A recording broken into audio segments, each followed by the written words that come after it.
하나님은 외아들을 주시는 데까지 세상 사람 사랑하니 참 사랑이로다.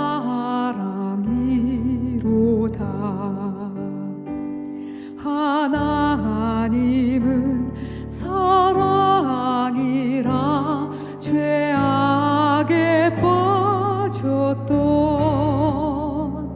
우리까지 사랑하니 참 사랑 아닌가. 짧은 방문 기간이었는데 정신이 번쩍 들게 하셨습니다. 화요일 저녁에 집에 왔더니 동생 부부가 와 있었어요. 바로 제 밑에 동생 부부. 재혼을 했는데 제가 결혼식에 가지 못해서 재수 씨는 처음 만나는 자리에 있어서 반갑게 만나서 대화를 나누고 이제 자리에 들어가려고 하면서 핸드폰을 켰는데 비상계엄 선포됐다. 저는 가짜 뉴스인 줄 알았습니다. 그리고 그걸 찾아보니까 실제였습니다. 제일 걱정이 됐던 게 목요일 날 저희들이 함께 모여서 주님의 교회를 다시 회복시키는 일을 위해서 컨퍼런스를 열려고 했고, 또 제가 말씀을 전하는 자리인데 이거 열릴 수 있을까? 또 하나는 토요일 날 호주로 돌아갈 수 있을까? 이런 비상계엄이 뭔지 아시잖아요.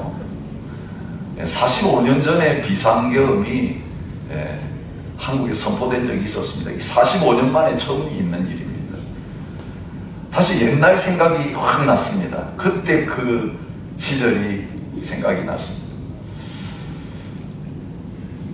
11.6이 일어나면서 대통령 시해라고 하는 그 엄청난 일이 일어났을 때에 비상계엄이 선포된 적이 있었습니다. 국가적인 위기 앞에서 비상계엄이 선포되고 온 국민들과 온 세계가 숨을 죽이면서 대한민국을 들여다봤던 적이 있었습니다. 옛날 생각이 다시 났습니다. 그 비상계엄이 선포될 때 저는 감옥에 있었습니다. 나라를 위해서 뭔가를 해보겠다고 뛰어들었다가 감옥에 들어갔고, 2주 후면 이제 만기를 다 채우고 석방되는 그런 시간이었는데 감옥 안에서 비상계엄이 선포되었고 그런 일이 일어났다는 소식을 들었습니다.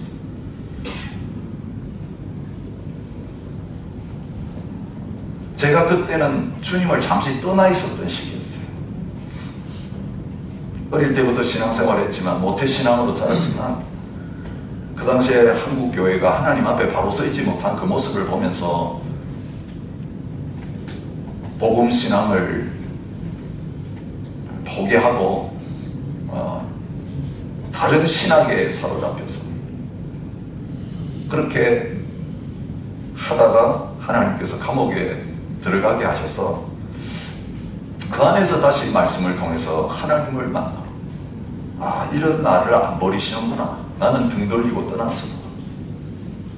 감방 속에서 하나님 찾아오셔서 말씀해 주시고, 그때 다시 하나님 앞에 내 자신을 회개하고 이제 주의 종으로 살겠습니다. 그렇게 마음을 돌리는 일이 있었던 그런 때입니다. 과거에 하나님이 저에게 베풀으셨던 그 놀라운 은혜들이 새로 기억났습니다. 그 뒤로 하나님께서 다시 하나님의 말씀을 공부할 수 있는 문도 열어주시고 신학교에도 들어가게 하시고 지금까지 달려오게 하셨는데, 하나님께서 지금 이 땅의 교회와 하나님의 백성들의 현실이 무엇인가? 잠깐 선포되었다가 바로 끝났죠. 아마 여기 분들은 2시간씩 자기 때문에 아침에 일어나가지고 그냥 소식 듣고 이런 일이 있었구나, 그런 마음 가질지 모르지만요, 저는 그 비상계엄 선포됐다는 거 듣고 뉴스를 켜놓고 이거 어떻게 되는가, 국회에 군인들이 들어오고 국회의원들이 담을 넘어서 들어와서 국회가 비상계엄을 해제하면 대통령은 해제할 수 있기 때문에 피 하나 흘리지 않고 총이 발사되지 않고 비극적인 사태가 터지지 않고 하나님이 해결되기를 원합니다 기도하는 마음으로 계속해서 지금 급박하게 진행되는 그 상황을 생생하게 지켜봤습니다. 국회가 해제를 결의한 다음에 저는 잠자리에 들어가서 아침에 일어났습니다. 그리고 아침에 일어나 보니까 대통령이 받아들여서 해제했다라고 하는 소식을 들었습니다.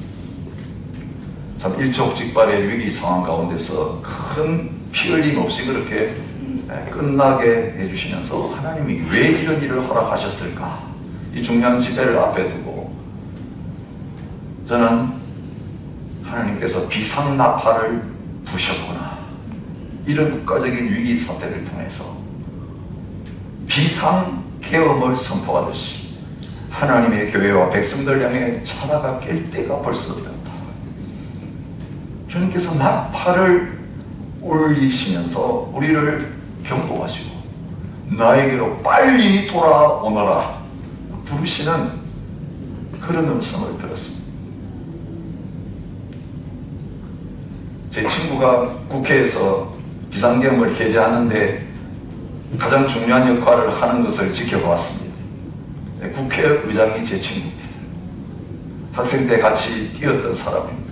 그는 계속 정치로 나가서 그 자리에 서 있습니다.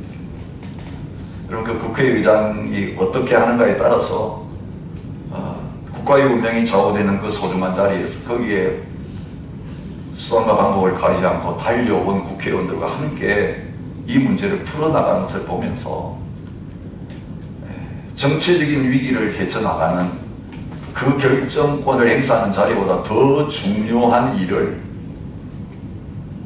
하나님의 백성인 저와 여러분들에게 맡기셨다는 사실을 생각했어요.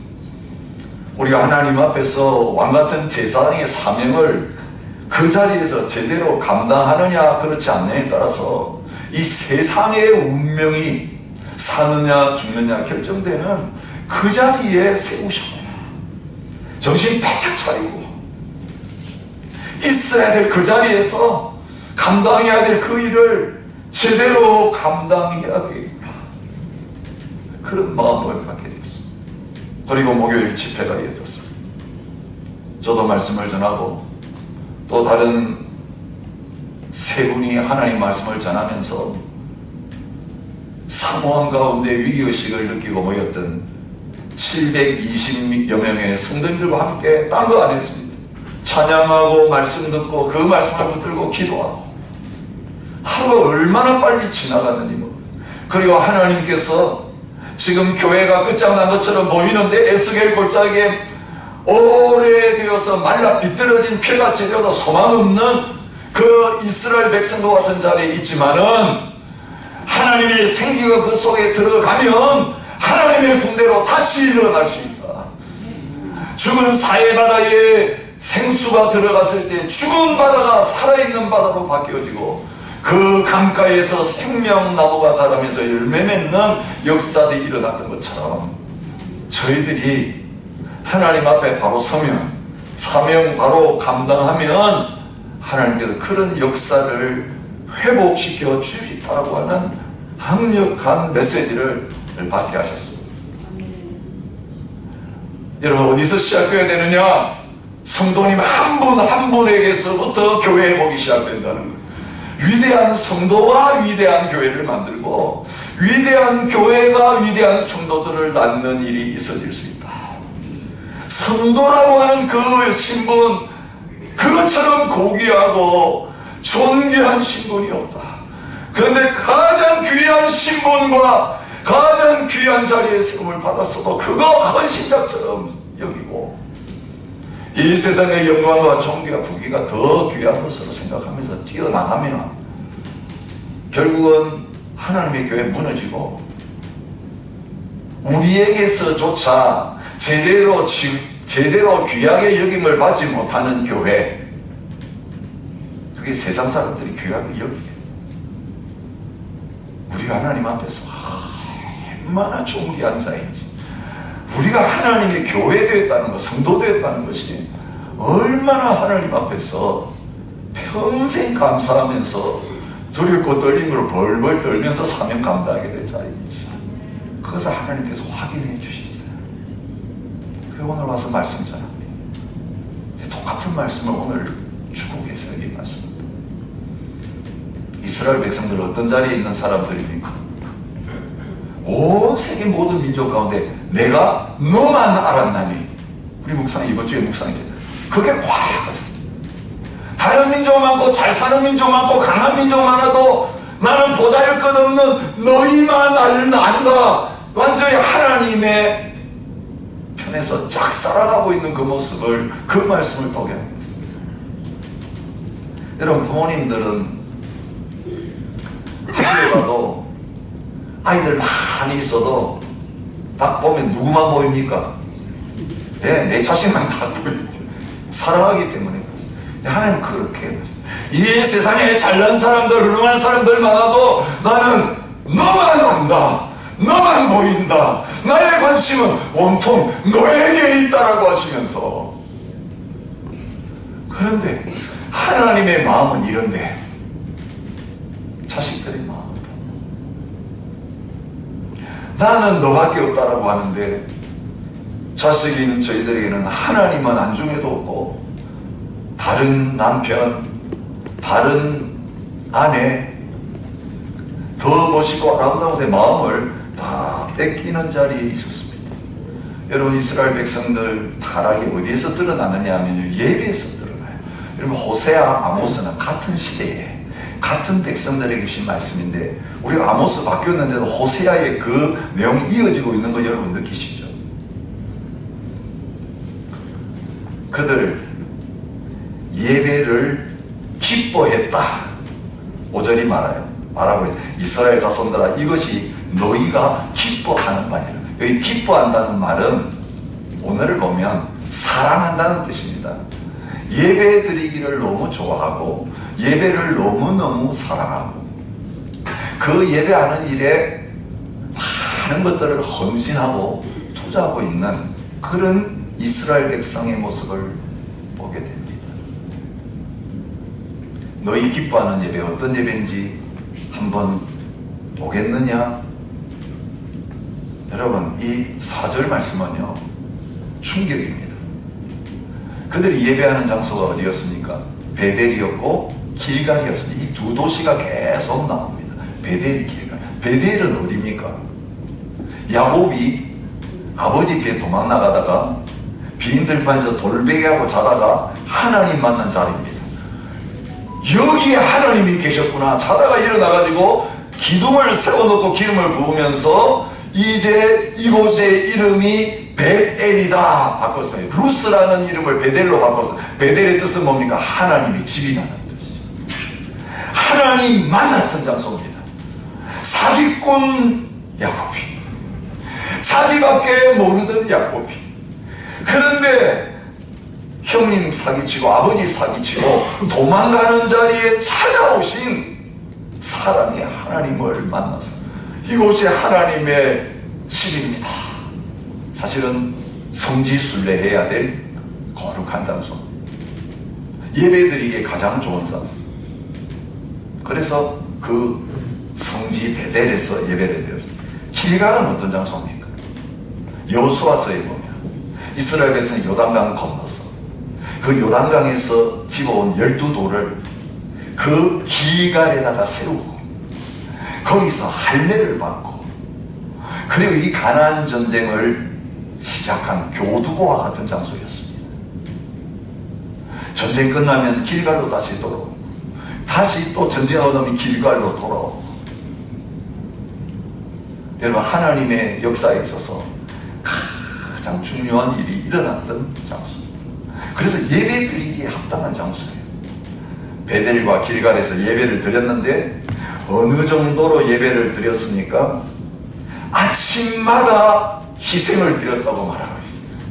여러분, 여기 희생제라고, 희생을이라고 번역된 제사는 어떤 제사냐 하면요, 여러분, 이스라엘 백성들이 매일 드리는 제사가 있어요. 아침과 저녁으로 드리는 그 제사 끊으면 안 되었어요. 그런데 여기 희생이라고 번역된 제사는 1년에 한 번 드리는 제사예요. 여러분, 이들의 열심을 볼 수 있습니다. 1년에 한 번만 드려도 되는 제사를 어떻게 드려요? 매일 드렸어요.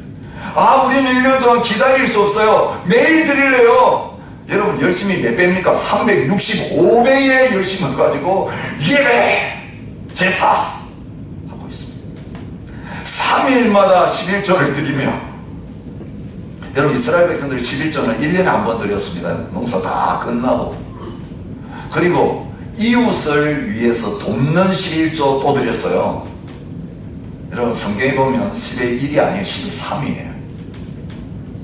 그건 3년마다 한 번씩 11조는 가난하고 어려운 사람들 돕는 데 쓰도록 했어요. 그런데 여기 3년에 한 번 드려야 되는 11조를 얼마 만에 드려요? 3일마다 드려요.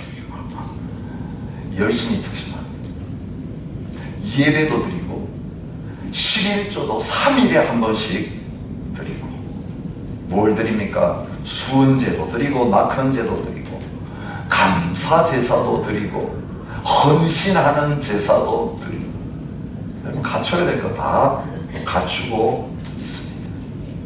근데 하나님이 이 베델에서, 길갈에서 그렇게 자주 그렇게 많은 것을 드리는 그 예배를 보시면서 어떻게 평가하십니까?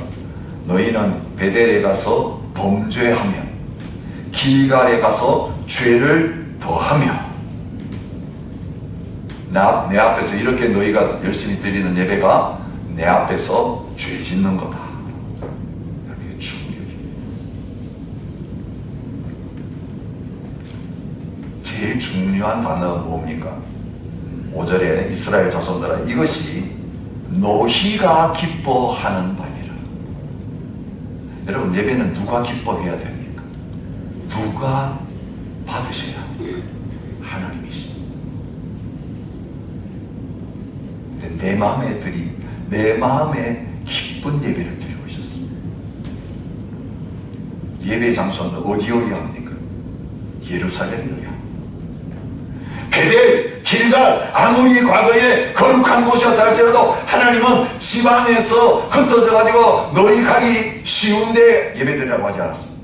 예배는 어떻게 드려야 합니까? 하나님이 법으로 정해놓은 시간에 그대로 드려야 합니다. 그런데 자기가 더 열심히 집회해서 더 많이 드리겠습니다. 그거 다 불법입니다. 내가 하고 싶은 대로 드리는, 내가 하고 싶은 대로 하는 것이. 너희 좋구나, 기쁘지? 근데 그건 너희 위한 거야. 자기 만족을 위한 예배가 될 수 있다는 거 경고하지. 여러분, 오늘 우리가 예배 드리면서 신앙생활하면서 자기 만족을 위해서 하기 쉬워요. 여러분, 은혜 받았다는 게 그런 것일 때가 참 많습니다. 목사님이 말씀하시는데 내가 하고 싶었던 말씀을 다 그대로 하시면 속이 시원하다, 그럴 때 은혜 받았습니다. 우리 남편이 와서 꼭 들었어야 된다, 뭐 이런 식입니다. 내게 하나님 뭐라고 말씀하시고 내가 이 말씀 앞에서 하나님 앞에 어떻게 반응해야 되는가 관심. 나 괜찮으냐? 하나님께서 내 모습을 확 비춰주시면서 내 추하고 부끄러운 모습을 드러내셨을 때 오늘 우리는 싫어합니다.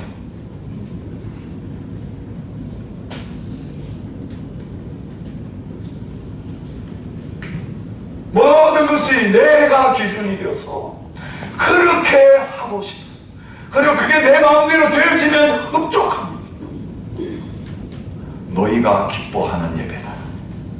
여러분, 아무리 은혜스러워 보이고 많은 사람들이 모이고 대단한 일이 일어나도요, 하나님 보실 때 너희들 잔치하고 있구나, 나하고 상관없구나, 나는 안중에도 없구나, 내가 그렇게 예배 드리라고 했냐, 내가 그렇게 재물드리라고 했냐?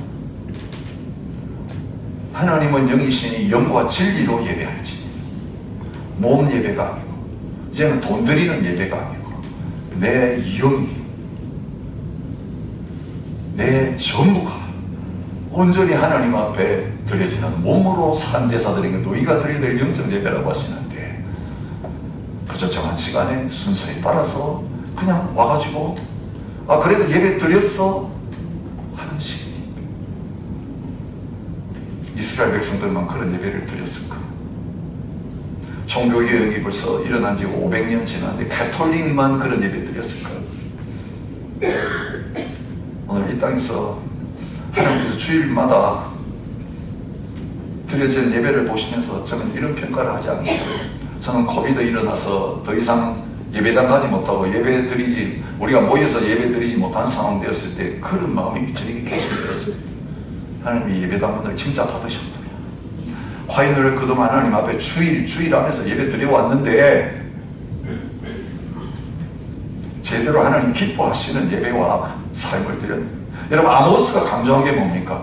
예배에서는 엄청난 것이 일어나는데 딱 나가서 삶의 현장 속에서는 율법을 어기고 가난한 자들을 착취하고 마음껏 간음하고 하고 싶은 거 다 하고, 그러면서 예배할 때는 하나님 받아주세요. 여러분 삶과 완전히 분리된 예배, 이중적인 삶을 살면서도 전혀 하나님 앞에 회개하려고 생각하지 않고 드리는 그 예배, 어쩌면 우리가 그런 자리에 있지 않았나 하는 생각이 들었습니다. 다시 문을 열어주셔서 우리가 지금 또 예배를 자유롭게 드리고 있는데, 여러분 그렇잖아요. 내가 오고 싶으면 오는 예배, 오기 싫으면 안 오는 예배, 내 마음이 감동되면 뭔가 하고, 또 그거 없으면 그냥 그만둬도 아무 가책도 없고 괜찮아요. 그럼 나를 위한 예배입니까? 하나님을 위한 예배? 여러분 이 근본적인 질문을 우리를 도전하신다. 아모스를 통해서. 주님 뭐라고 합니까? 그래 소리 내어서 그렇게 찬양해봐라. 그렇게 마음껏 너희 하고 싶은 대로 다 해라. 근데 하나님이요, 이제 이어지는 말씀하고 연결해야 돼요. 5장 5절, 베델을 찾지 말며 길갈로 들어가지 말며 브엘세바로도 나가지 말라. 여러분 이걸 호세아 선지자 똑같이 이야기했습니다. 이게 하나님의 말씀이에요. 여러분 누가 말하더라도 하나님이 그들을 통하여 말씀하신 것은 만나보면 똑같습니다. 그래서 이게 하나님 말씀이구나요. 여러분 분명히 분별하셔야 돼요. 누가 하나님 말씀이라고 하는데 이 사람은 이 소리하고 다른 사람은 저 소리하고 둘 중에 하나는 가짜거나 둘 다 가짜일 수 있어요. 일치하잖아요. 호세아 선지자 호세아 4장 15절에서 말합니다. 너희는 길갈로 가지 말며 벳아웬으로 올라가지 말며. 벳아웬이 베델이에요. 하나님 거기에 예배 드리러 가지 말라고 말씀하셨어요. 5장 21절 그 원인을 가르쳐 주십니다. 내가 너희 절기들을 미워하며 멸시하며 너희 성회들을 기뻐하지 아니하는. 자, 너희는 기쁨이 충만한데 나는 너희 예배 드릴 때마다 기뻐하지 않는다. 그걸 미워하고 멸시한다. 번제 소제를 드릴지라도 내가 받지 아니할 것이요 너희의 살찐 이생의 화목제도 내가 돌아보지 아니하리라. 내 노래 소리를 내 앞에서 그칠지어다. 내 비파 소리도 내게 듣지 아니하리라. 찬송하지 말라, 연주하지 말라. 주님 그렇게 말씀하십니다. 오직 정의를 물같이 공의를 마르지 않은 강같이 흐르게 할지어다. 여러분 국가 위해 기도해야 합니다. 호주 나라 위해서 기도해야 합니다. 여러분 카운슬에 있는 그 사람들 뽑을 때도 관심 가지고 기도해야 되고, 이 나라들이 제대로 공의를 행하고 있는지 살펴야 합니다. 여러분 하나님은 공의를 좋아하시는 하나님이세요. 하나님께서 우리에게 이 놀라운 구원의 은혜를 주신 것은 이제는 말씀대로 공의를 행하면서 바로 살도록 하시기 위해서입니다. 예배당 안에서는 예배 잘 드리는 성도가 아니라 가정에 가서, 직장에서, 사업하면서, 정치 현실 속에서, 사회, 문화, 교육, 경제 모든 현실 속에서 하나님의 뜻을 실천하는 하나님의 백성이 되기를 원했습니다. 근데 그거 없이 드리는 예배, 성전 문을 닫을 자가 있었으면 좋겠다. 이사야 1장을 통해서 정확하게 말씀하시는 그런 하나님이 멸시하고 미워하고 기뻐하지 아니하시는 예배입니다.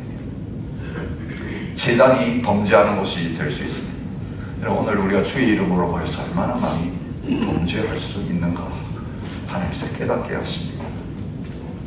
그런데 하나님은 이 백성들 이렇게 범죄하면서 여러분 하나님을 예배하면서 계속 죄를 지는 백성들 앞에서 어떻게 하고 계실까요? 포기하셨을까요? 이제 끝장내자 그렇게 하셨을까요? 아니에요. 그 뒤에 이어지는 말씀을 보면 구절구절 하나님이 이렇게 이 반역한 백성들을 만나고 싶어 하시는구나.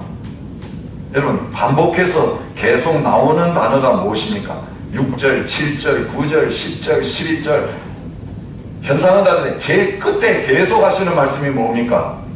너희가 내게로 돌아오지 아니하였느니라.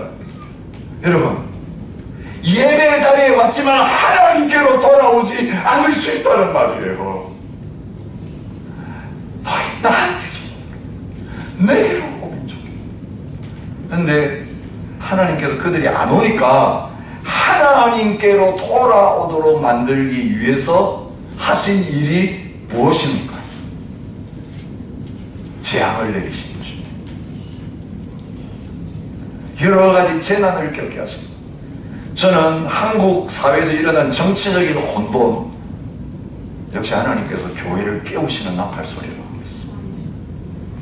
정치인의 문제가 아니라 세상 하나님 안 믿는 사람의 문제가 아니라는 거예요. 소수이지만 하나님의 교회와 백성들이 깨어 기도하고 정신 차리고 말씀대로 살 때는 소금의 역할을 감당할 수 있었습니다. 작은 빛의 어둠을 밝힐 수 있었습니다. 근데 지금 20%가 다 돼가는 그리스도인이 있고 세계 제일 큰 교회가 있음에도 불구하고 수많은 예배가 하나님 앞에 드려지고 있음에도 불구하고 우리가 하나님께로 돌아가지 않고 자기 만족에 빠져 있음에도 종교 생활하고 있습니다. 주님께서 돌아오도록 하시기 위해서 평안 대신에 여러 가지 고난과 재난을 일으키십니다.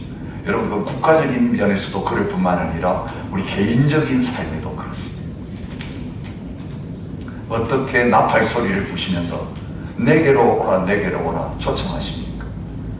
여러분 하나님의 자기 백성을 향한 초청장 좀 나이스한 말이 아니에요. 초청장을 받기는 받았는데 하나님 좀 터프하게 초청하세요. 왜 그럴까요? 나이스한 초청장 다 보내봤어요. 그죠? 막 디자인해가지고 막 꽃도 그리고 하시는 말도 쓰면서 그런 초청장 선지자 통해서 한두 번 보낸 게 아니에요. 또 왔네. 쓰레기통으로 갔습니다. 아니 이제 끝 봉투도 안 따고 하나님 보냈어? 너 똑같은 이야기지 다. 하나님께서 그런 초청장 가지고 안 되는 줄 아시고 그들이 정신 차릴 수밖에 없는 것을 건드리시죠. 첫 번째로 뭘 건드리십니까? 양식을 건드리십니다. 먹을 것 떨어지게 하셨습니다. 이제는 씹을 게 없습니다. 여러분 이것이 유익입니다. 먹을 게 떨어져 국가적으로 기근이 와서 먹을 게 떨어졌습니다. 그런데 어떻게 했다고요? 그래도 돌아오지 않게 이제는 강신장이 되어 있습니다. 하나님 두 번째로 뭐 하신다고 하십니까? 비가 안 옵니다. 가뭄이 왔습니다. 마실 물이 없습니다. 그런데도 돌아오지 않았습니다. 그 다음 어떻게 하십니까? 농사가 되지 않게 하십니다. 열심히 농사 지었는데 온갖 병이 생겨서 그 다음에 메뚜기가 와가지고 그 농사 지은 거 다 먹어버려서 얘는 하는 일마다 안 되는 자리로 하나님이 막으셨습니다. 돌아오지 않았습니다. 어떻게 하십니까? 전염병을 보내어서 죽게 만드셨습니다. 전쟁을 일으켜서 청년들 죽게 하셨습니다. 시체가 가득하게 되었습니다. 죽은 사람의 시체를 제대로 장사 지내지 못해서 시체 썩는 냄새가 코를 찌르는데도 죽게 돌아오지 않았습니다. 11절 마지막에 어떻게 하시겠다고 하십니까? 성읍을 무너뜨리겠다. 소돔 고모라 망한 것처럼 이제는 다 무너뜨리고 더 이상 존재하지 않게 만듭니다. 여러분 실제적으로 그렇게 됐습니까? 안 되겠습니까? 이스라엘 사마리아에 그런 일이 일어났습니다. 예루살렘에도 그런 일이 일어났습니다. 불 붙는 가운데 빼낸 나무 조각같이 되었다. 겨우 다 타고 몇 명 남아있는데 나무 조각 꺼내는, 안 타고 남은 나무 조각. 그래도 너희가 내게로 돌아오지 아니했다고 말합니다. 계속 호세아 선지자를 통해서 그런 재난이 지금 계속 벌어지고 있고 나중에 이제 망하게 되는데도 그 과정에서 하나님의 선지자를 통해서 분명하게 계속 내게 돌아오면 스톱된다, 내게 돌아오면 안 망한다고 하시는데도 그 말은 귀천해지지 않고 계속 우상에게로 달려갑니다. 계속 자기들이 원하는 일들을 하고 있습니다. 그들은 돌아오나 높으신 자에게로 돌아오지 아니하니 그들이 모든 일을 당하여도 그들의 하나님 여호와께로 돌아오지 아니하며 구하지 아니하도다. 선지자들이 그들을 부를수록 그들은 점점 멀리하고 바알들에게 제사하며 우상 앞에 분향하느니라. 내 백성이 끝끝내 내게서 물러가나니 비록 그들을 불러 위에 계신 이에게로 돌아오라 할지라도 일어나는 자가 하나도 없도다. 여러분 어떤 지경이냐면요, 반응하는 사람 그래도 몇 명은 있고 나머지가 그런 수준이 아니라 일어나는 자가 아무도 없이 다 주저앉아 있다. 여러분 하나님께서 그들을 보시면서 평가하십니다. 부를수록 멀리 가요. 여러분 그게 어떤 심리일까요? 들으면 괴로워요. 여러분 어머니 아버지가 이제 저녁이 돼가지고 자식들 이제 막 빠져서 놀고 있는데 밥 먹으러 오라. 여러분 배고플 때는 어떻습니까? 그 소리가 복음입니다. 이거 항상 바로 마독합니다. 그런데 뭔가 재미있는 일에 빠져 있을 때 저 멀리서 어머니 아버지 음성이 들립니다. 아니면 동생 보내가지고 저 와서 형 찾아와 그러면서 부르는 소리가 들리면 그 소리가 기쁜 소식이 아니라 부담되는 소식. 어떻게 하면 됩니까? 안 들리는 데는 멀리 가버려. 이게 당자가 집 나간 것입니다. 아버지 소리, 이제는 아버지 잔소리, 엄마 잔소리 더 이상 안 듣는 거. 뭐 교회 가봐야 맨날 그 설교고 듣기 싫은 거 들어봐야 하지도 못하는 거. 뭐 내가 안 되는 거 또 들어봐야 계속 양심에 갇혀만 되고, 뭐 회개했다가 또 다시 뭐 한 주 가서 똑같이 살고 또 주일날 가지고 회개. 아이고 이거 싫어. 아예 안 들을래. 여러분 이스라엘 백성들의 모습이나 우리들의 모습이나 다른 모습. 이 죄인의 심은 똑같습니다. 부를수록 여러분 소망은 뭐냐면요, 우리에게 있는 게 아니에요. 이 세상의 교회 다 같은, 성경에 나오는 이스라엘 백성들이 교회 모델이죠. 이 땅에 있는 사람들로 모아진 이 모습, 먼 큰 거룩한 천사들의 모임, 성도라는 이름을 가지고 있지만 사실은 우리 다 타락한 본성을 가지면서 싸움하고 있는 그런 가운데 있어요. 너나 할 것이 똑같아요. 우리 예배가 실제 삶에서는 하나님 소리 듣기 싫어요. 뉴스에는 귀가 반짝 열리는데 뭐 새로운 거 나왔다 그러면 막 찾고 또 찾고 또 찾아가지고 속속들이 다 여러분 아시죠? 계엄에 대해서 다 알고 계시죠? 누가 뭐 어떻게 관심 있는 거는 계속 찾아요. 하나님의 말씀을 그렇게 파세요. 그렇게 연구하세요. 말씀 있다가 이거 안 깨달아지는데 더 찾아야지. 여러분 요즘에 인터넷 뒤지면 다 나와요. AI에게 물어보면요, 성경에서 물론 이단들도 거기 있지만 더 정확하게 신학교 교수님, 목사님이 풀어주지 할 수 있어요. 근데 그렇게 찾고 계시냐고요? 아니요. 우리 마음이 벌써 하나님에게서 떠났는데 뭐 하나님의 말씀이 어떻고 하나님 뜻이 어떻고 우리 관심이 나 있어요. 내가 관심 있는 거기에 완전히 빠져 있는 것이죠. 하나님은 우리밖에 없어요. 이게 소망입니다. 하나님은 우리 말고 다른 대안이 없어요. 이 땅을 변화시키고 하나님 나라 오게 하는 것 누구를 통해 하세요? 나의 교회를 통해서 하세요. 나의 몸을 통해서 하세요. 나의 집을 통해서 하세요. 여러분 보잘것없는 타다가 끄집어낸 그 나무 막대와 같은 저희들이지만 하나님은 이 백성들에게 이 사람들에게 전부를 거셨기 때문에 포기하실 수 없어요. 내게로 돌아오라.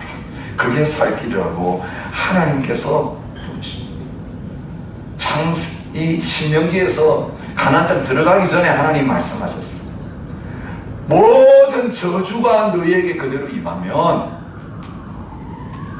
말씀을 기억하고 하나님께로 돌아오라.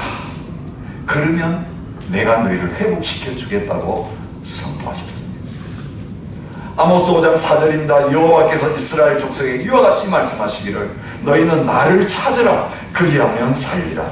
베델을 찾지 말고 길갈로 들어가지 말고 브엘세바로 나가지 말라. 길갈은 반드시 사로잡히겠고 베델은 비참하게 될 것입니다. 무슨 말입니까? 예배 드리다가 망한다는 거예요.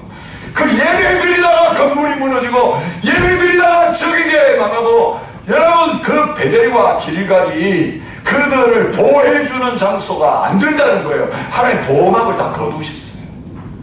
나에게로 오면 내가 피난처다. 나에게로 오면 내가 산성이다. 나에게로 오면 내가 방패다. 여러분 안전한 나라 다른 데 있지 않습니다. 안전한 장소 다른 데 있지 않습니다. 나는 호주에 사니까 이 대한민국의 비참한 운명과 관계없겠구나. 뭐 대한민국에 전쟁이 일어나도 여긴 전쟁 걱정 없어. 저는 20년 됐는데 호주 와서 살면 살수록 여기 지금 안전한 데가 아니구나. 호주가 지금 계속 핵무장을 하려고 하고 그죠. 핵 잠수함을 지금 세계가 지금 중국이 저 멀리 떨어지는데 바로 가까이 있어요. 여기가 절대로 안전지대가 아니구나라는 것을 피부로 느낍니다. 안전한 곳을 찾아다니는 그들에게 주님이 말씀하십니다. 너희는 여호와를 찾아라. 그리하면 살리라. 그렇지 않으면 그가 불같이 요셉의 집에 임하여 멸하시리니 베델에서 그 불을 끌 자가 없어요. 어디서부터 불이 붙는가? 베델에서부터 붙습니다. 우상숭배의 장소, 그들이 예배하던 거짓 예배의 장소에서 불이 붙어서 온 나라를 다 사르고 마는 그 일이 일어난다고 말합니다. 그런데 심판의 불을 던지는 것보다 더 뜨거운 물이 붙고 있는 데가 있어요. 호세아 11장 8절. 에브라임이여 내가 어찌 너를 묵겠느냐. 이스라엘이여 내가 어찌 너를 버리겠느냐. 내가 어찌 너를 아드마같이 놓겠느냐. 너를 어찌 스보임같이 두겠느냐. 내 마음이 내 속에서 돌이켜 나의 긍휼이 온전히 불붙듯 하도다. 심판으로 징계하는 그 불보다 더 뜨거운 사랑의 불이, 긍휼의 불이 하나님의 마음에서 계속 타오르고 있습니다. 그 사랑으로 내게로 지금도 안 늦었다. 지금도 살 수 있다. 기다리고 계십니다. 종일 손을 펴서 도망가는 그 백성들을 기다리고 계시는 하나님의 모습이에요. 탕자가 나갔을 때 매일 아침에 눈 뜨면 문 앞에 와가지고 누가 지나만 가도 내 아들 아닌가, 내 아들과 눈이 빠지게 기다리는 그 아버지가 구약에도 종일 손을 펴서 자기 생각대로 옳지 않은 길을 가는 패역한 백성들, 망나니 같은 이 백성들을 나는 계속해서 부르면서 기다리고 있다고 말하고 있습니다. 여러분 그렇게 기다리다가 안 되니까 어떻게 하셨습니까? 자기의 가장 사랑하는 아들을 그 백성들한테 보냈어요. 내 아들이면 받아들일 거라고. 그 아들이 와서 아버지 하나님이 당신들 사랑하십니다. 하나님은 사랑이십니다.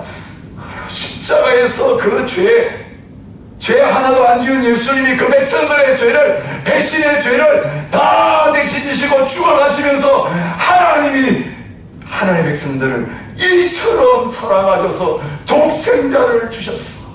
십자가에 죽으셨다 똑똑하게 보여주셨어. 그리고 어떤 죄를 지었어도 어떤 악을 행했어도 이제는 예수님이 길인데 예수님을 통해서 하나님께 돌아오면 하나님 만날 수 있다. 나를 만날 수 있다. 이제 그 길인 예수님 통해서 십자가 통해서 나에게 돌아오라고 말하고 계십니다. 여러분, 오늘 결론으로 어떻게 말씀하십니까? 내가 이건 너한테 행할 건데 그런 어려운 일이 너에게 생겨나면 너희 가정과 너희 개인과 너희 교회와 너희 나라와 온 세상 가운데 내가 이런 일을 행할 거라고 예언하고 미리 경고해 두는데 그게 그대로 일어나면 아, 하나님이 해오고 계시는구나, 돌아가라고 나팔 불고 계시는구나, 돌아가면 하나님이 문 열어놓고 기다리시겠구나. 여러분, 이런 신호로 받아들이시기를 주의 이름으로 축복합니다. 이게 없어져니 어떠니 어떻게 살고, 이게 절대로 그럴 때가 아니에요. 지금 하나님 부르시는구나, 내게로 오라고 부르시고, 그러면서 말합니다. 내가 이거 다 행할 테니까 이스라엘아, 내 하나님 만나기를 준비하라. 예, 이제 단 거 다 데쳐놓고요. 아, 이제 하나님 앞에 서겠구나. 그럼 하나님 만날 준비되는 거 살펴요. 여러분, 지금 한 주일 내내 뭔가를 하실 때에 내가 이 일하고 있을 때 하나님 부르시면 괜찮겠냐 물어보세요. 아니죠 하면 그만두셔야 돼요. 빨리 얘기하셔야 돼요. 왜 그 일을 이제까지 해왔다는 것 때문에 꾸역하고 계세요. 주님, 여러분 언제든지 부르실 수 있어요. 내 하나님 만나기를 준비하라고 오늘 저와 여러분, 나이 따라 부르시는 거 아니에요. 건강 상태 따라 부르시지 않아요. 우리가 얼마나 할 일이 많은가, 계획을 많이 세웠는가 상관없이 주님은 찾아오셔서 때가 되면 너 가자 손 내미십니다. 내 하나님 만나기를 준비하라고 말씀하십니다. 개인적으로 주님 언제든지 부르셔도 주님 괜찮아요, 주님 만날 준비하는 저와 여러분 되시기 바랍니다. 진정한 신의 삶은요, 노후 준비가 아니라 죽을 준비되어 있느냐에 따라 있어요. 죽을 준비되어 있는 사람은 겁나지 않아요. 암도 안 겁나고요, 치매도 안 겁나요, 파킨슨도 안 겁나요, 전쟁도 안 겁나요, 전염병 코비드 떠나도 괜찮아요. 언제 죽어도 하나님의 가 준비된 사람이 뭐가 겁나요? 이양원 성도님 마지막에 침상에 그 이야기, 죽는 건 나 겁 안 나, 천국이 있는데 뭐가 겁나. 여러분, 저와 여러분이 다 하나님 앞에서 예수님 십자가 때문에, 복음 때문에, 믿음 때문에 이제 죽을 준비되어 있는 하나님의 백성들이 되시기를 바랍니다. 주님, 저를 위해서 66년 동안 기다려 주셔서 감사합니다. 지금까지 오래 참아 주셔서 감사합니다. 주님께 돌아가기 원합니다. 주님으로 만족하기 원합니다. 무엇을 하든지 안 하든지 상관없이, 결과가 좋든지 안 좋든지 상관없이 내가 예수님과 함께하는 그것이 최고의 행복이기를 원합니다. 주님 부르시는 그 순간이 가장 영광스러운 시간이 되기 원합니다. 오늘 이곳에 주님께로 돌아오기를 결단하며 나온 모든 주의 백성들 주님 받아주시고 이제 주님 놓치지 않고 살아가게 하여 주옵소서. 이 믿음으로 예물을 드렸습니다. 주님 받으시고 많은 사람들 주께로 돌이키는 일에 사용하여 주옵소서. 이제는 우리 주 예수 그리스도의 은혜와 아버지 하나님의 무한하신 사랑과 성령의 교통하심이 많은 사람들을 주님께로 돌이키기 위해서 먼저 주님께 돌아와서 앞장서기 원하는 모든 하나님의 백성들과 교회 위에 이제로부터 영원히 함께 있을지어다. 아멘.